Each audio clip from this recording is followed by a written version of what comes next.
couldn't be happier, Margie. He's too good to be true. He's tall, he's handsome, he's rich, exciting. Definitely the best thing that's happened to me since George died. No, the kids haven't met him yet. They will later, though. He's out duck hunting. He said he'd drop by afterwards. Oh, Marge, I like a man who hunts ducks. Yeah. He said he was coming by because he had something very important to say to me. Marge, I think he may even pop the question. Oh, wait a minute. That might be him now. I'll talk to you later. Bye. Coming! Hi, Michael. Hi, Ann. How are you? I just made some martinis just the way you like them. Oh, great. Did I just hear a shot? Yeah, it's a funny thing. I was walking up the driveway, and my gun kind of went off accidentally, and I shot a rabbit. He was digging up your garden. Yeah. Michael? Yeah. That wasn't a rabbit. That was Skippy, my dog. Oh, Ann, I'm terribly sorry. No problem, Michael. No problem. He was getting old anyway. You're sure? My God, in dog age, he was close to 7. Sit down, Michael. Oh, I forgot to ask, how did duck hunting go? Oh, well, it's not really duck hunting. It's kind of deer hunting, even though I didn't shoot a thing. I am getting better.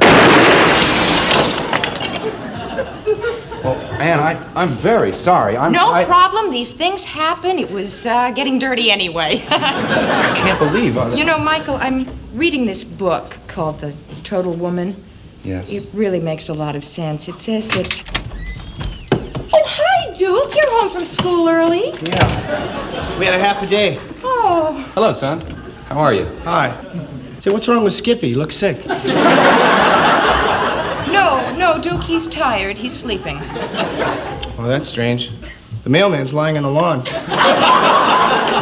He must be sleeping, too. Bright young boy.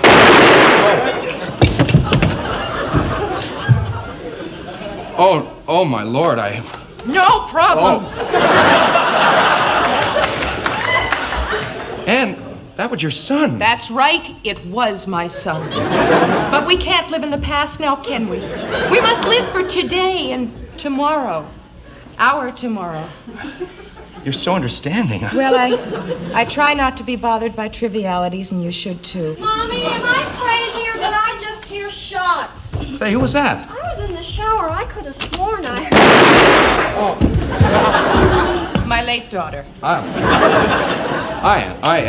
very sorry. No problem, Michael, no problem. Look, Patty was young, but those were 19 fruitful years. Yes, but... She even went to Europe last summer.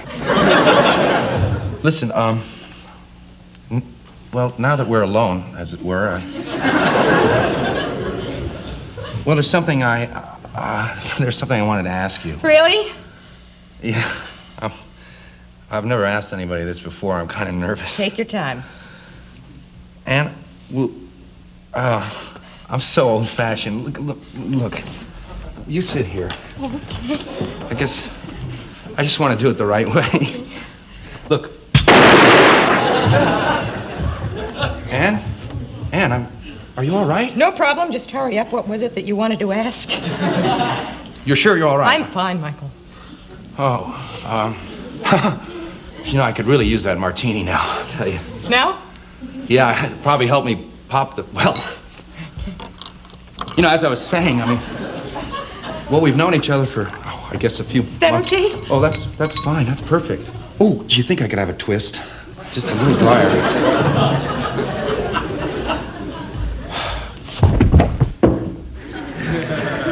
This message has been brought to you by the Bureau of Alcohol, Tobacco, and Firearms. You know, a gun is only as dangerous as the man who uses it. Oh, boy.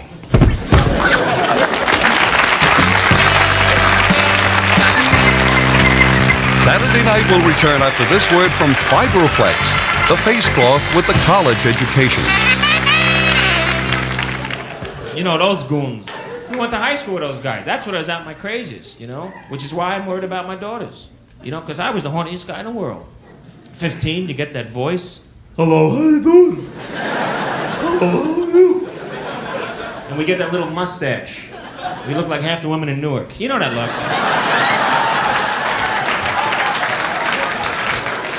We're goons. We look ridiculous. Hello, how are you? Hello, how are you? We're goons. Guys are goons. And we're horny, man. Your body's happening. You know, you don't know what's going on. I was always ready. Oh, my glands were like yelling at me. It was relentless. Now.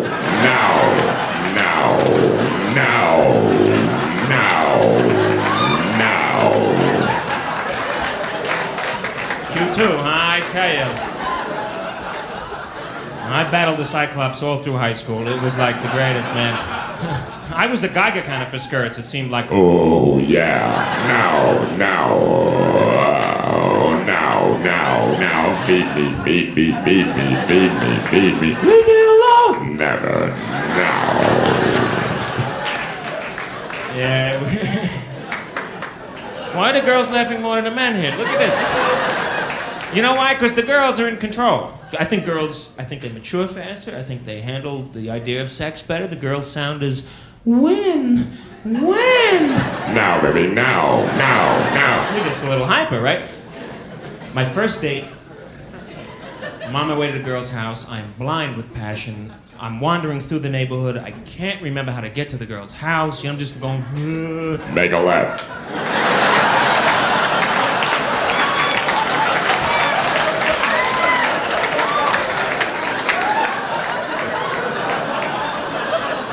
I get to the door. I hear something that scared me to death. Let me ring the bell.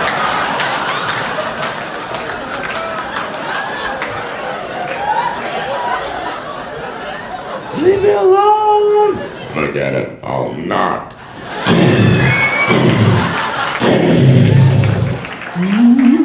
The door is spinning off in space.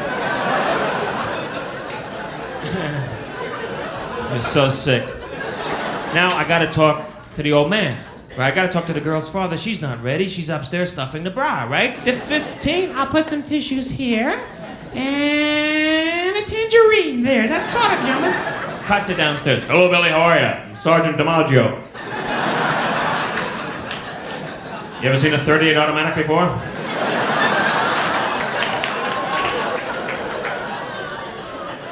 Come on in.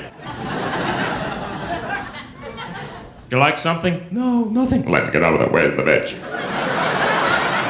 No, nothing. Come on, let's go. Stop talking to me like that. Never. Leave me alone. No. Who are you talking to? Nobody.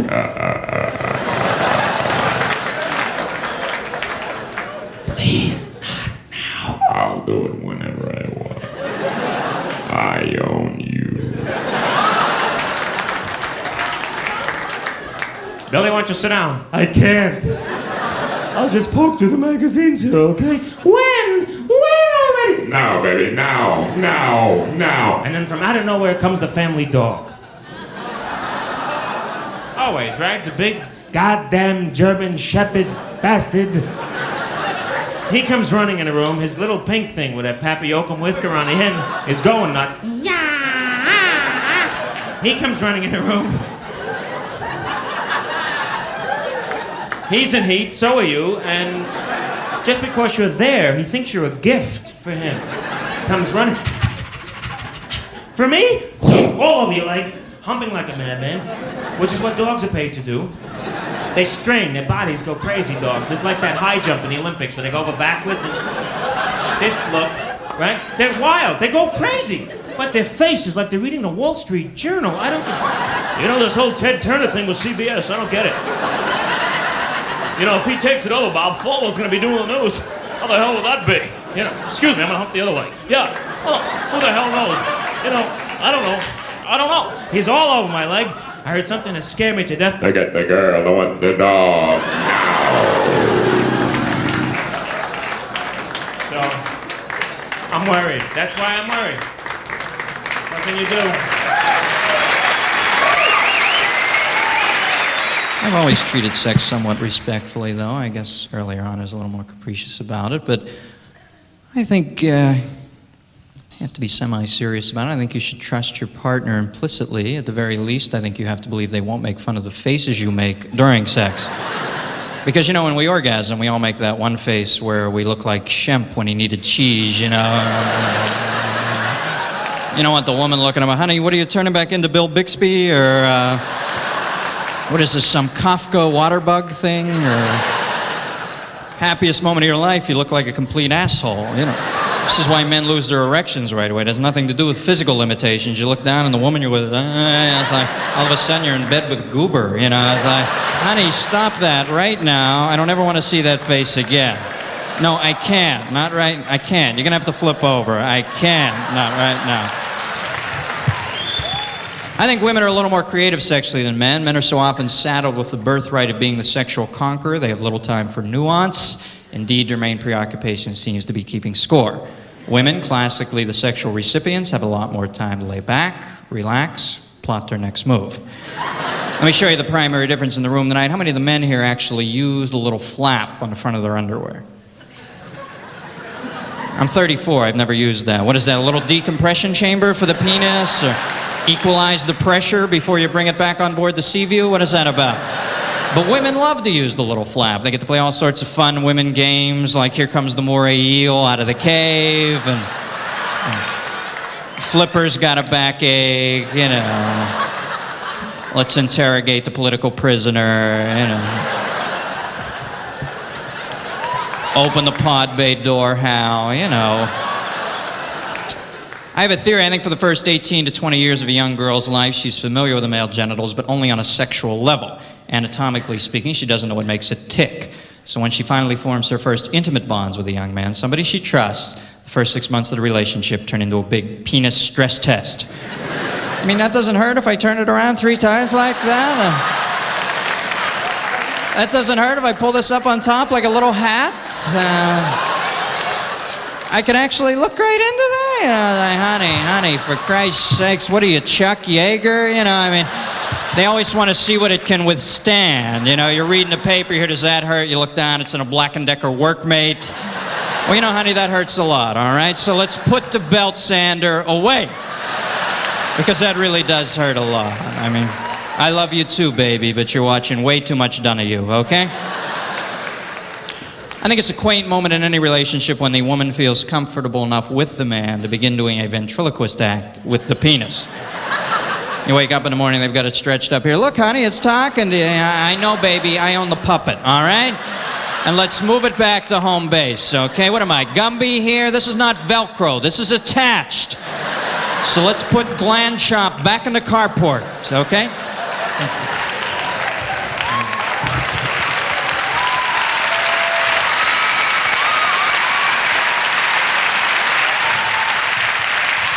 But I guess all the fun we've had with sex over the years has changed drastically. News on the sexual front is unrelentingly bleak. I read this morning where they now believe you can get AIDS from hoping you don't get it. They say when you sleep with somebody now, you sleep with everybody they've slept with for the last 10 years. Well, they've amended that. It's even worse. They now believe you've also slept with everybody they turned down.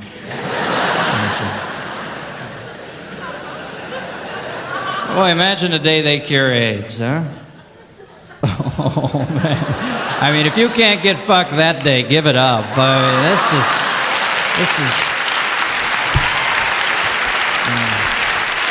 this is gonna be like VJ Day with a heart-on, you know. I am gonna fuck a lot the day they cure AIDS. I might even treat myself to a little sodomy, just symbolically thumb my nose at the deposed death spore. Now people are whining about the fact they have to wear condoms when they make love. This seems to me to be a rather minor argument. I'll tell you how I approach it. I wear 2 in my everyday life. When I go to fuck, I take one off. I feel like a wild man. You know, it's sort of like swinging 2 bats in the on-deck circle, you know, when you...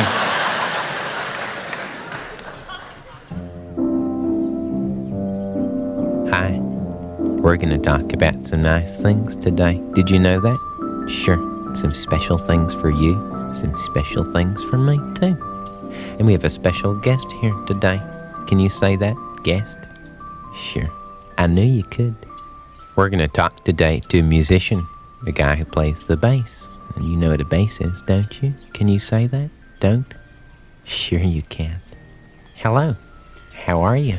You think you get somebody to give me a cup of coffee or something? You're not used to getting up early, huh? I'm not here yet. What time do you usually get up? I usually get up when the sun is warm, like 1:30, 2 o'clock in the afternoon. I like to get up around 6:30. That's insane. You're stupid. Huh? You should sleep late, man. It's just much easier on your constitution. We're going to talk about your bass and how big it is and things like that. It looks like a violin, but it's bigger, isn't it? It's a hell of a lot bigger. Can you say... Violin's a little wimpy thing. Can you say wimpy? Wimpy? That's right. Wimpy thing. I like the way you say that. Did you know that?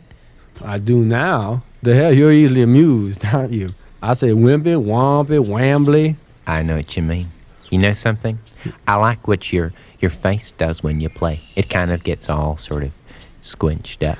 You know? Somebody told me once that my face, when I play the bass, it looks like some sort of like a big jellyfish or something like that. It just keeps moving. Sure. You can never identify what the face is, and real ugly sometimes, and real weird, looks like a fruit or something like that. It just keeps flashing at you, like somebody rubbing rubber or something.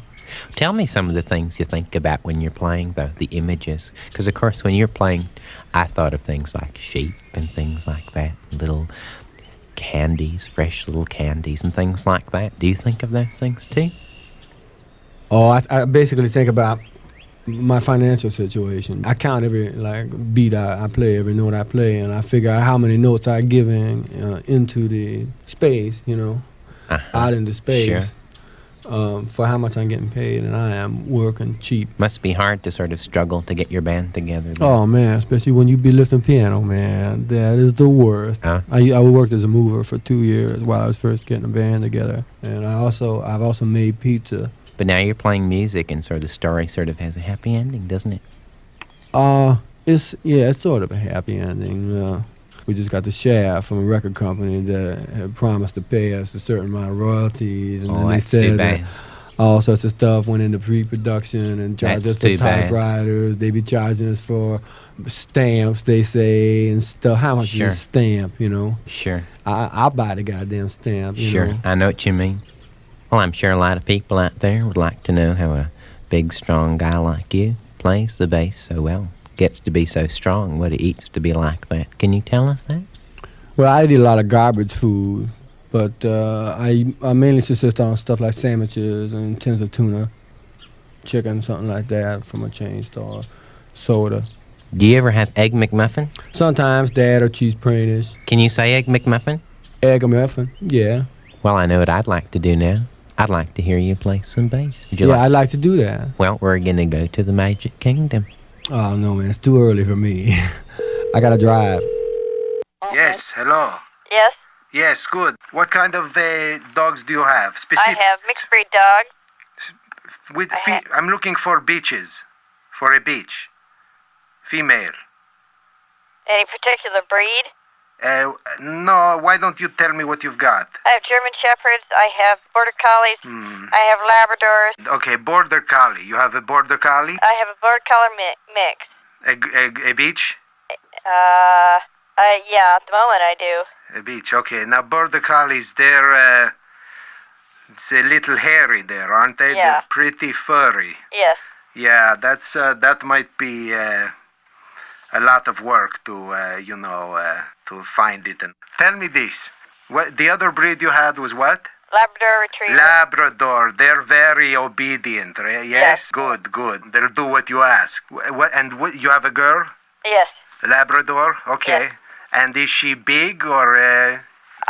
They're puppies. They're 7-8 weeks old. So. Well, okay, I can wait. But, I mean, yes, is it a black beach? No, it's a yellow.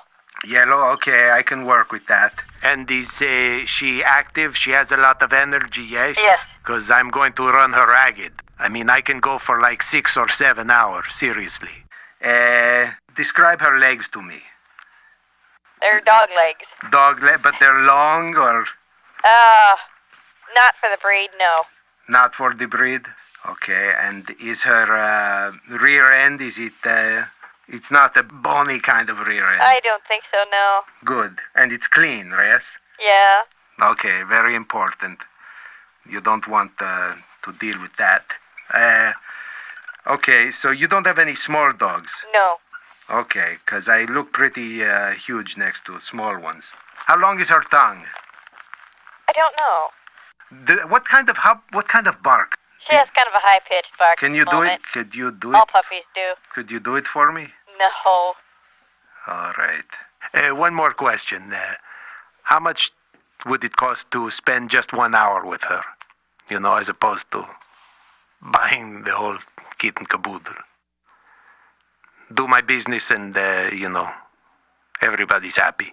Why don't you just come in and look at it? I have a customer at the counter. Thank you. You have a good day. All right. Next stop, Coopersville. Hey, buddy. Buddy. How was the bathroom, buddy? Pretty gruesome? Buddy, I had to hold my breath, buddy. Buddy, don't even tell me about it, buddy. Buddy, I know. Buddy, M&M's? Chocolate me, buddy. Tasty, buddy. Buddy, definitely. Hey, get in on this drink, buddy. Buddy, don't mind if I do. It's a bloody, buddy. Buddy, it's killer. Buddy! Sorry, buddy. Save me some, buddy. Buddy, I said I was sorry. It's okay, buddy. Hey, dude. Hey, buddy. Dudes, you know this dude? What's up, dude? Hey, buddy. Buddy, sit down. Have some bloody, buddy. Dude. Dudes, here's a sixer, Budweiser time. Yeah, buddy. Yeah, dude. Cold ones, dude. Buddy, kill it.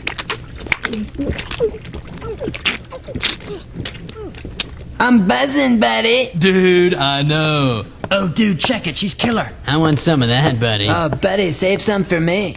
Dude, that's my ex-girlfriend. Oh, sorry, buddy. Just watch it, dude. Hey, lay off him, buddy. Dude, don't get him started. I said I was sorry, buddy. Dude, let's just drop it. Buddies? It's cool, dude. Hey, homies. What's up, homies? Hey, buddy. What's up, dude? Just chilling, homie. Cool, buddy. Yeah, dude. Buddy. Homie. Dude. Homie. Dude. Buddy. Dude, check it out. A prison. Oh, buddy. Imagine being stuck in there. I know, dude. That would suck. Homie, my brother is in there. Oh, buddy. Sorry about that, dude. Bummer, buddy. Bad timing, homie. I know, buddy. Sorry, dude. Not your fault, homie. I know, but buddy. No, it's cool, homie. Dude, there's another train on this track. Buddy, it's coming at us. Dude. Homie. Buddy. Buddy. Homie.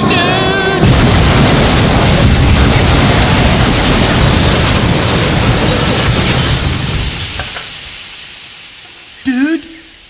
Buddy, my head. Homie, get off me. Buddy, I can't see. What just happened to us, dude? Homie, I told you we should have taken the bus.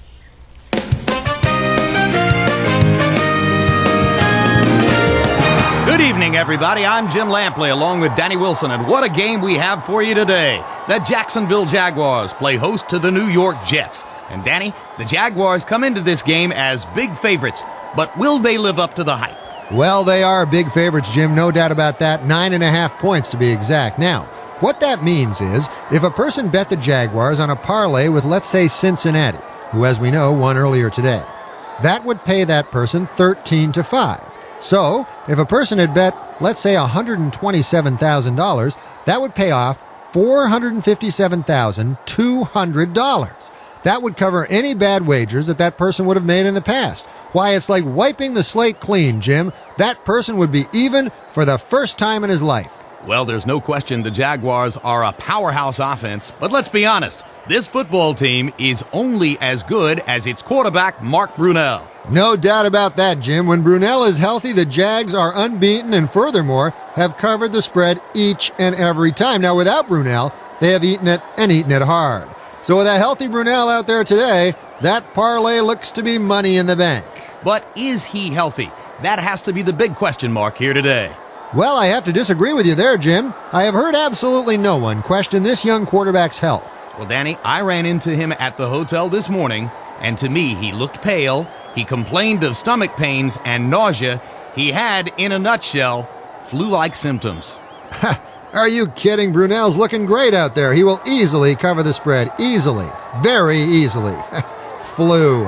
What are you, a doctor? What are you, suddenly Dr. Jim Lampley? Certainly, I'm not a physician. You're right about that. I'm just a sports broadcaster who has just gotten over a bout of the Hong Kong flu. And when I saw Brunell this morning, he displayed the very same symptoms. Well, the kickoff sails through the end zone. And so Mark Brunell and the Jaguars will set it up at the 20-yard line. And as we get underway, let's take a look at the defense of the Jets. At outside linebacker. What symptoms? What symptoms? Well, when I first came down with the Hong Kong flu, Danny, I had nausea, stomach cramps, and chills. Chills. Chills. Well, that's interesting, Jim, because earlier in your story about Mark Brunell in the hotel, he didn't have chills, did he? No, he didn't. But we'll soon see how Brunell is feeling as he lines up for the snap. Brunell falls back, fakes a handoff. He's got some time. Going deep to a wide-open Jimmy Smith. And touchdown! Mark Brunell on the first play of the game finds Jimmy Smith with an 80-yard touchdown strike. Yes, and the Jaguars are ahead 6-0 in the first minute of the game. Well, how about that? Mark Brunell looking a little sickly out there, isn't he, Jim? Hey, Jim, when you had your Hong Kong flu there, was one of your symptoms throwing an 80-yard touchdown strike? No, I can't say that it was, Danny, but let's check in now with Lynn Swan over on the sideline. Swanee, what's the feeling now on that Jacksonville bench? Well, naturally, they're elated. Their game plan was to strike early and demoralize the Jets, and so far, that's exactly what they've done. Mark Brunell told me he's feeling great. His throwing arm feels stronger than ever. His only complaint is he feels it's a little cold in the stadium. Cold? What do you mean cold, Swanee? It's 92 degrees out. Still in all, Brunell feels the stadium is a little chilly for his liking. Because, Swanee, he almost certainly has the Hong Kong flu. All right, let's drop the Hong Kong flu thing, huh? Now, Mark Brunell is going to win this game, fellas, and I'll tell you why. Because he is a world-class quarterback. Well, I'll tell you, Danny, he's certainly a world-class young man. And at halftime, we'll have an up-close and personal profile of Mark Brunell. You know, I had the pleasure of doing the report this week, and I can tell you he's not just a great football player, but a first-class human being. You did the report? Yeah, I did. I spent the entire week with Brunell. He even took me over to his home. And the work this young man does for his community is truly inspiring. Hey, Lampley, let me ask you a question. When you did this profile on Mark Brunell, when you went over to his house and you were with his family and you did your up-close and personal profile, did you happen to have the Hong Kong flu? Oh, the worst case ever. Terrible. And we'll be back after these messages.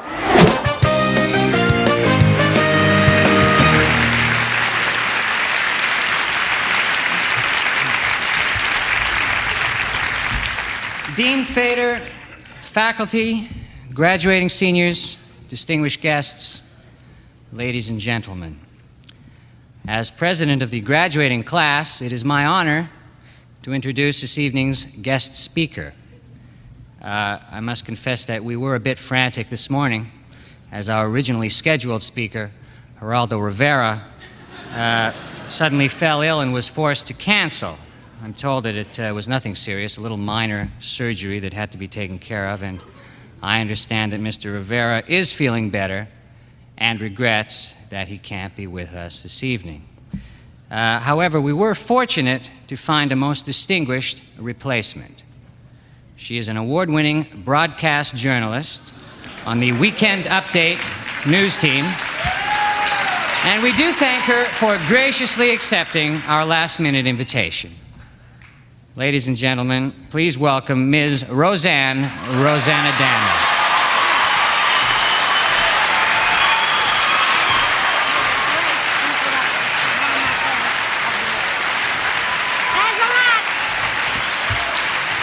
Thanks. First of all, I gotta say it's an extreme pleasure, a thrill, a joy, an up, and a real snappy surprise for me, Roseanna Dana, to give the commencement speech to the graduating class of the Columbia School of Journalism. At first, when they called me, 6:30 this morning, thanks a lot, I was real excited because I figured there's no greater honor than for an alumnus to give the graduating speech at his alma mater. But I guess Roseanna Dana, will have to wait for that honor because I found out your school is not affiliated with the Columbia School of Broadcasting. But anyways, you guys were like in big trouble because Geraldo Rivera was sick as a dog. So I figured, why not come down here and talk to the young journalists of tomorrow? Geraldo had a boil that had to be lanced. It was one of those round ones that's hard like a rock, and it was right here on his neck like a lump. And even if the doctor drained it, you know how messy those things are, and it would have got on his shirt and everything, it would have made you sick during your graduation. Anyways, as I look out at your sweet, young, tender little journalistic faces with those stupid black flat hats on with little tassels hanging off of them, I can't help but know what you're thinking. You're probably saying to yourself, hey, I'm a college graduate. I spent a lot of time in school.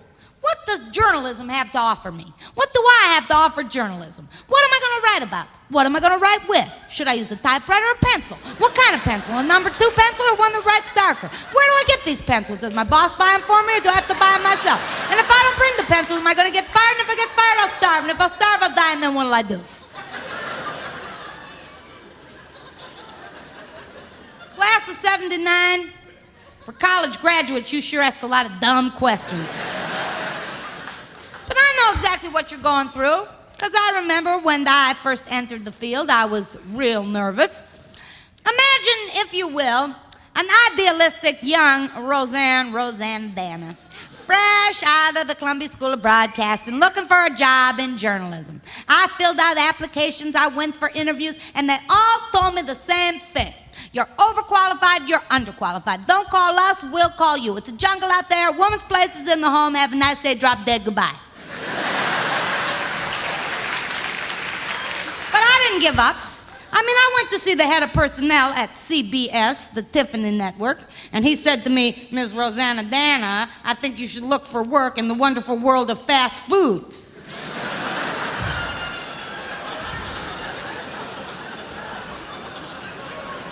I was kind of P.O.'d at that. But I'm walking down the hall, and who do I see sitting in his office? But Mr. CBS Evening News himself, Walter Cronkite. And just between you and me, Rosanna Dana, you know what that big shot news guy eats for lunch? Luncheon meat on white bread with butter, with one piece of lettuce that got wilted from being between the meat and the butter so long. I mean, that big shot, hot shot news guy is eating pink bologna meat with white dots in it that you don't know what it is. And what are those dots? Is that cheese? It looks like a Q-tip or something in there. Or maybe like Rivera's boil, I don't know. Anyways, I really poured on the Rosanna Dana charm. I showed him my resume, I made him a cup of coffee, I told him a lot of journalism jokes, and Cronkite says to me, hey, Roseanne, you should have a job here at CBS. Then, all of a sudden, this wooden chair that I'm sitting on makes a sound on the floor. Well, I thought I was gonna die. Cronkite says, hey, did that come out of you? I go, no way, Mr. Cronkite, I swear that didn't come out of me. So then I tried to move the chair again to get it to make the same noise so he wouldn't think I'm no pig. And I moved the chair all over his office, and I couldn't get it to make that noise again. Finally he says to me, hey, I'm eating my lunch. What are you trying to do, make me sick?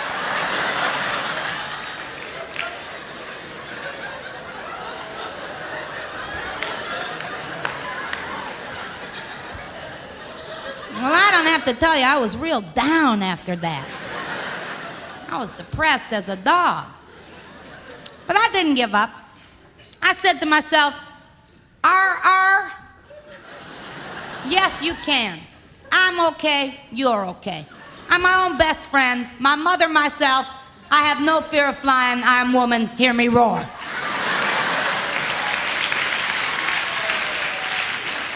I didn't give up. And I made it, and pretty big, I might add.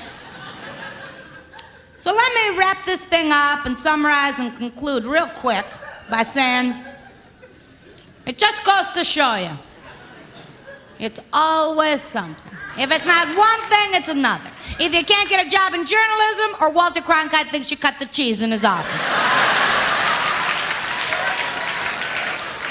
It's just like the little graduation song that my father used to sing to me when I was a little girl before I went to bed at night. He'd tuck me in all snug as a little bug and a rug and put powder in my arms and everything, make sure my toes are all tucked in and all. And he would sing to me this little graduation song written by my grandmother, Nana Rosanna Dam. And I'm going to sing it for you. Should all the acquaintance be forgot, I hope you'll hear my plea. Roseanne, my dear, you'll get a job if you listen to me. Just sit quite still and don't you move during your interview. 'Cause if you move, your boss will think the fart came out of you. Good night, my little Roseanne, Dana. Good luck, class of 79.